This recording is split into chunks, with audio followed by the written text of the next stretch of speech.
Anto Augustine, പ്രചരണം എന്തായാലും കൊണ്ടുപിടിച്ചാണ്. പക്ഷേ എവിടെയാണ് പിച്ച് ചെയ്യേണ്ടത് എന്നുള്ളതിനെക്കുറിച്ചൊരു പൂർണ്ണ തീരുമാനമായിട്ടില്ല.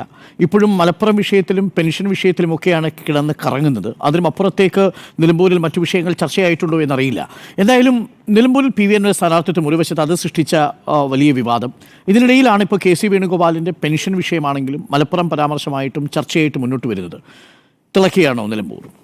തിളക്കിയാണ് എന്നുള്ളത് തന്നെയാണ് എൻ്റെ അഭിപ്രായം. ഞാൻ വിചാരിക്കുന്നത് കുറച്ചെങ്കിലും ഈ ഗതി തിരിച്ചുവിടാൻ KC വേണുഗോപാലിന് മാത്രമാണ് കഴിഞ്ഞെന്നുള്ളതാണ്. കുറേ നാളുകളായി സംസാരിക്കുന്നത് അവിടെ ജാതി രാഷ്ട്രീയം തന്നെയാണ് എന്നുള്ളതാണ്.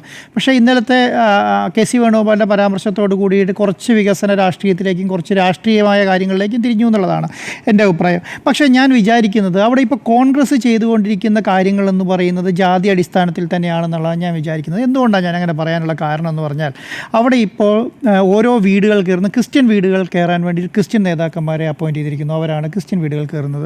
മുസ്ലിം വീടുകളുടെ വോട്ട് കിട്ടാൻ വേണ്ടിയിട്ട് മുസ്ലിം നേതാക്കന്മാരെ അപ്പോയിൻറ്റ് ചെയ്യുന്നു. അവരാണ് അതുമായി ബന്ധപ്പെട്ട കാര്യങ്ങൾ ചെയ്യുന്നത്. ഹിന്ദു വീടുകൾ കയറാൻ വേണ്ടിയിട്ട് ഹിന്ദു ഈഴവ വീടുകൾ കയറാൻ വേണ്ടി സെപ്പറേറ്റ് നേതാക്കന്മാരെ അപ്പോയിൻറ്റ് ചെയ്തു. അവരങ്ങനെ കയറുന്നു എന്നുള്ളതാണ്. അപ്പോൾ ഞാൻ വിചാരിക്കുന്നത് രാഷ്ട്രീയത്തെ അങ്ങനെ നമ്മൾ നിലമ്പൂരിലൊരു രാഷ്ട്രീയം, കേരളം പോലെയുള്ള ഒരു സ്ഥലത്ത്, ഒരു സ്റ്റേറ്റിൽ അങ്ങനെ രാഷ്ട്രീയത്തിന് അടിസ്ഥാനമായിട്ട് അല്ലെങ്കിൽ ഈ പറയുന്ന മതത്തിൻ്റെ അടിസ്ഥാനമായി വോട്ട് പിടുത്തം എന്ന് പറയുന്നത് ശരിയായ നടപടിയാണോ എന്നുള്ള കാര്യത്തിൽ എനിക്ക് സംശയമുണ്ട്. ഞാൻ എന്തുകൊണ്ട് അങ്ങനെ പറയുന്നു എന്ന് പറഞ്ഞാൽ, ഇപ്പോൾ 80,000-ലധികം വരുന്ന മുസ്ലിം വോട്ടുകളുണ്ട് അവിടെ. ഏകദേശം 80,000-ഓളം വരുന്ന ഹിന്ദു വോട്ടുകളുണ്ട് അവിടെ. ഏകദേശം 30,000-ഓളം വരുന്ന ക്രിസ്ത്യൻ വോട്ടുകളുണ്ട് അവിടെ. ഏകദേശം 20,000-ലധികം വരുന്ന ഈ പറഞ്ഞ പിന്നോക്ക ആദിവാസി വിഭാഗത്തിൽപ്പെട്ട ആൾക്കാരുടെ വോട്ടുകളുണ്ട് അവിടെ. അപ്പോൾ അതിൻ്റെ അകത്ത് തന്നെ ഇപ്പോൾ 80,000-ലധികം വരുന്ന മുസ്ലിം വോട്ടുകളിൽ ഈ പറഞ്ഞ മുസ്ലിം സ്ഥാനാർത്ഥി എന്ന് പറയുന്ന ലെവലിലുള്ള 2 സ്ഥാനാർത്ഥികളാണ്. ഒന്നുള്ളത് PV അൻവറും ആര്യാടൻ ഷൗക്കത്ത് എന്ന് പറയുന്ന 2 സ്ഥാനാർത്ഥികളാണ്. ഇവർക്ക് എത്ര ശതമാനം വോട്ട് പിടിക്കാൻ പറ്റും എന്നുള്ള കാര്യത്തിൽ അവർക്ക് ആശയക്കുഴപ്പമുണ്ട്. കോൺഗ്രസ് സംബന്ധിച്ചിടത്തോളം അവർക്ക് ആശയക്കുഴപ്പമുണ്ട്. അവർക്ക് തന്നെ ഇപ്പോഴും പറയാൻ പറ്റുന്നില്ല എത്ര വോട്ട് ഈ പറഞ്ഞ PV അൻവർ പിടിക്കും, എത്ര വോട്ട് ആര്യാടൻ ഷൗക്കത്ത് എന്ന് പറയുന്ന പിടിക്കും എന്നുള്ള കാര്യത്തിൽ അവർക്കൊരു ഒരു കാര്യം അത് ഈ സമയം വരെ പറയാൻ പറ്റിയിട്ടില്ല എന്നുള്ളതാണ്. രണ്ടാമത്തെ കാര്യം, കോൺഗ്രസ്സിന് പരമ്പരാഗതമായി കിട്ടിക്കൊണ്ടിരുന്ന ക്രിസ്ത്യൻ വോട്ടുകളിൽ ഈ പറഞ്ഞ 30,000-ലധികം വരുന്ന ക്രിസ്ത്യൻ വോട്ടുകളിൽ എത്ര ശതമാനം ഇപ്രാവശ്യം കോൺഗ്രസിൻ്റെ കൂടെ നിൽക്കും എന്ന് പറയാൻ അവർക്ക് പറ്റുന്നില്ല. കാരണം എന്തുകൊണ്ടാണ്, ഈ VS ജോയിയായി ബന്ധപ്പെട്ട കാര്യങ്ങളും ഈ അൻവർ ഉന്നയിച്ച ഈ പറഞ്ഞ ക്രിസ്ത്യൻ സ്ഥാനാർത്ഥിനെ മലയോര ക്രിസ്ത്യൻ സ്ഥാനാർത്ഥിനെ മുൻപന്തിയിൽ നിർത്തണമെന്ന് പറഞ്ഞ കാര്യവുമായി ബന്ധപ്പെട്ടിട്ട് എത്ര ശതമാനം വോട്ട് ക്രിസ്ത്യൻ വിഭാഗത്തിൽ നിന്നും അവർക്ക് കിട്ടുമെന്ന് പറയാൻ അവർക്ക് ഈ സംവിധാനത്തോട് പറ്റിയിട്ടില്ല. മൂന്നാമത്തെ കാര്യം, ഈ ഹിന്ദു സമുദായത്തിൽ ബന്ധപ്പെട്ട 80,000-ലധികം വരുന്ന വോട്ടിൽ എത്ര ശതമാനം CPM ഈഴവ വിഭാഗവുമായി ബന്ധപ്പെട്ട് വെള്ളാപ്പള്ളി നടേശൻ്റെ പരാമർശവുമായി ബന്ധപ്പെട്ട് അങ്ങനെയുള്ള പ്രധാനപ്പെട്ട പരാമർശങ്ങൾ പോയത് എത്ര ശതമാനം വോട്ട് CPM-ന് കിട്ടും എന്നുള്ള കാര്യത്തെക്കുറിച്ചിട്ടും അവർക്ക് ധാരണയില്ല. അപ്പോൾ അവർ പറയുന്നത് CPM-ൻ്റെ കേഡർ വോട്ടുകൾ ഏകദേശം 70,000-ഓളം വരുന്ന കേഡർ വോട്ടുകൾ CPM-ന് കിട്ടുമെന്നാണ് വിചാരിച്ചിരിക്കുന്നത്. അപ്പോൾ അത് മാത്രമാണ് സത്യം പറഞ്ഞാൽ ഈ 3 വിഭാഗങ്ങളെ വെച്ച് നോക്കുമ്പോൾ 100% എത്ര വോട്ട് ഉറപ്പിച്ച് കിട്ടുമെന്ന് ചോദിച്ചാൽ അതിപ്പോൾ ഈ പറഞ്ഞ സ്വരാജിന് മാത്രമേ ഉള്ളൂ. കാരണം പാർട്ടിയുടെ കേഡർ വോട്ട് പൂർണ്ണമായി അവർക്ക് കിട്ടുമെന്ന് വേണമെങ്കിൽ പറയാം. അത് മാത്രമാണ് നമുക്ക് ഉറപ്പിക്കാൻ പറ്റിയ വോട്ട് ഉണ്ടെന്നുള്ളതാണ്.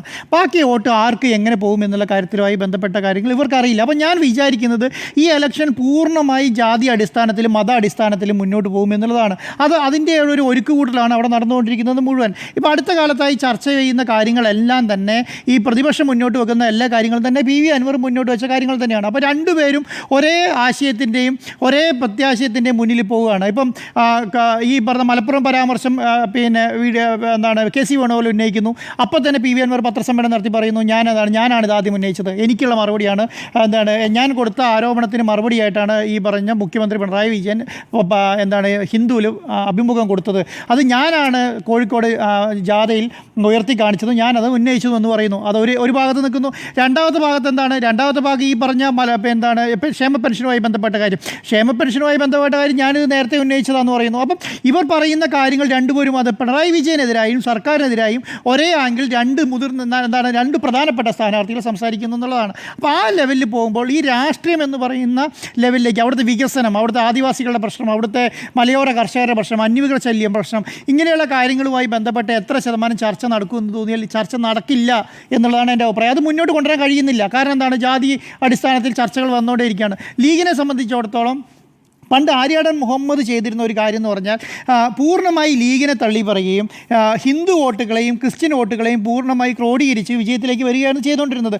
അപ്പോൾ അതുകൊണ്ട് അദ്ദേഹം പൂർണ്ണമായി അന്നത്തെ കാലത്ത് എന്താ ചെയ്തിരുന്നത്, ലീഗ് വേണ്ട, ലീഗ് ഒരു തീവ്രവാദ പാർട്ടിയാണ്, അല്ലെങ്കിൽ അങ്ങനെയുള്ള ലെവലിൽ ചർച്ച നടത്തുകയും അത് ടി മുഹമ്മദ് ബഷീറിനെ കുറിച്ചൊക്കെ പറയും നമ്മൾ കേട്ടാലോ. അപ്പോൾ അതുപോലെയുള്ള ചർച്ചകൾ നടത്തി പൂർണ്ണമായി ആ പറഞ്ഞ ലീഗിൻ്റെ വോട്ടുകൾ തള്ളി ബാക്കിയുള്ള മുസ്ലിം വോട്ടുകൾ തള്ളി, ബാക്കി ഇദ്ദേഹം മുസ്ലിം ആയിരുന്നിട്ട് പോലും മുസ്ലിം വോട്ടുകളെ തള്ളി ഹിന്ദു ക്രിസ്ത്യൻ വോട്ടുകളെ ക്രോഡീകരിച്ച് ജയിച്ചു വരിക എന്നുള്ളതാണ്. ആ ഒരു തന്ത്രം ഇപ്പോൾ അവിടെ ഫലിക്കില്ല. കാരണം എന്തുകൊണ്ടാണ്, ലീഗ് അവിടെ ശക്തി കൂടി. ലീഗ് എന്ന് പറയുന്നത് ഇപ്പോൾ അവിടുത്തെ പ്രധാനപ്പെട്ട ഒരു പാർട്ടിയായ ആ ഒരു തന്ത്രം ആര്യാടൻ ഷൗക്കത്തിന്. അപ്പോൾ ആ ദോഷം അന്ന് ആര്യാടൻ മുഹമ്മദ് അടക്കമുള്ള നേതാക്കന്മാർക്ക് ഉണ്ടായിരുന്ന ദോഷം ഇപ്പം ഏത് രീതിയിൽ ആര്യാടൻ ഷൗക്കത്തിന് ബാധിക്കും എന്നുള്ളതാണ് ഏറ്റവും പ്രധാനപ്പെട്ട കാര്യം. അപ്പം രണ്ട് കാര്യങ്ങൾ ഇതിനകത്ത് പ്രധാനപ്പെട്ട കാര്യമുള്ളൂ.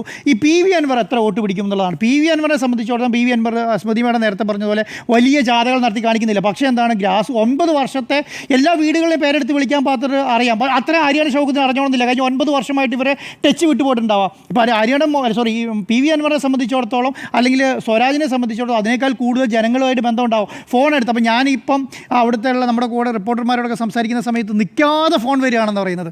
അപ്പോൾ അത് ഓപ്പറേഷൻസ് മുഴുവൻ ഫോണിൽ കൂടിയാണ് കൂടുതൽ നടക്കുന്നത് എന്നുള്ളതാണ്. ചെറിയ ചെറിയ സംവിധാനങ്ങൾ നടപ്പിലാക്കുന്നു, അങ്ങനെയുള്ള കാര്യങ്ങൾ മുന്നോട്ട് നടപ്പിലാക്കുന്നു എന്നുള്ളതാണ്. വർഷമായിട്ട് CPM-മായി ബന്ധപ്പെട്ടാണ് ആയിരിക്കാം. അല്ല, ഞാൻ പറയുന്നത് അത് എവിടുന്ന് വോട്ട് വരുമെന്ന് ഞാൻ പറയുന്നില്ല. പക്ഷേ അൻവർ വോട്ട് പിടിക്കുന്നത് ആർക്കും അത്ര സുഗമമായ ഇലക്ഷൻ അല്ല. നമ്മൾ പാലക്കാട് കണ്ടതുപോലെ ഒരു സീറ്റ് പിടിച്ചെടുക്കാനുള്ള ഒരു ഇലക്ഷൻ അല്ലല്ലോ. അപ്പോൾ ഇന്ന് ഞാൻ ശ്രദ്ധിച്ച ഒരു കാര്യം എന്ന് പറഞ്ഞാൽ VD സതീശനോട് ചോദിക്കുന്നുണ്ട്, നമ്മുടെ VS രഞ്ജിത്തും റോഷി ബാലും ചോദിക്കുന്നുണ്ട്, നിങ്ങൾ എല്ലാ ഇലക്ഷനിലും വിജയിക്കുകയാണെങ്കിൽ അത് പാർട്ടിയുടെ ക്രെഡിറ്റും തോൽക്കുകയാണെങ്കിൽ അതെൻ്റെ ക്രെഡിറ്റ് എനിക്ക് പറ്റിയ അബദ്ധമാണ് എന്ന് എല്ലാ ഇലക്ഷനും പോയി പറയാറുണ്ടല്ലോ. നിലമ്പൂർ ഇലക്ഷനിൽ അത് പറയുന്നുണ്ടോ എന്ന് ചോദിച്ചപ്പോൾ അദ്ദേഹം ഒഴിഞ്ഞു മാറുകയാണ് ചെയ്തത്. അതിന് മറുപടി അദ്ദേഹം പറഞ്ഞിട്ടില്ല. തോൽക്കുകയാണെങ്കിൽ അതെൻ്റെ ക്രെഡിറ്റ് അല്ല എന്നുള്ളതാണ്.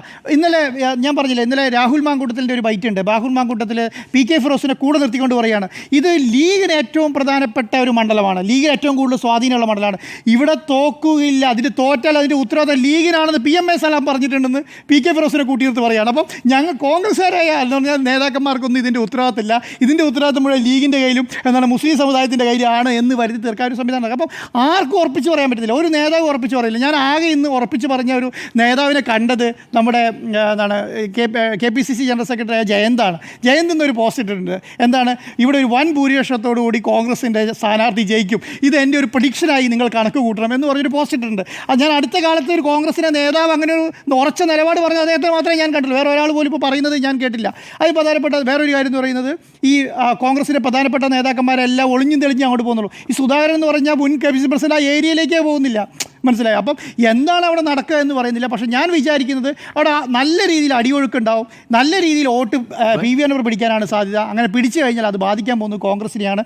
അത്രയും വലിയ പ്രശ്നം ഇപ്പോൾ CPM-ൽ ഇല്ല എന്നുള്ളതാണ്.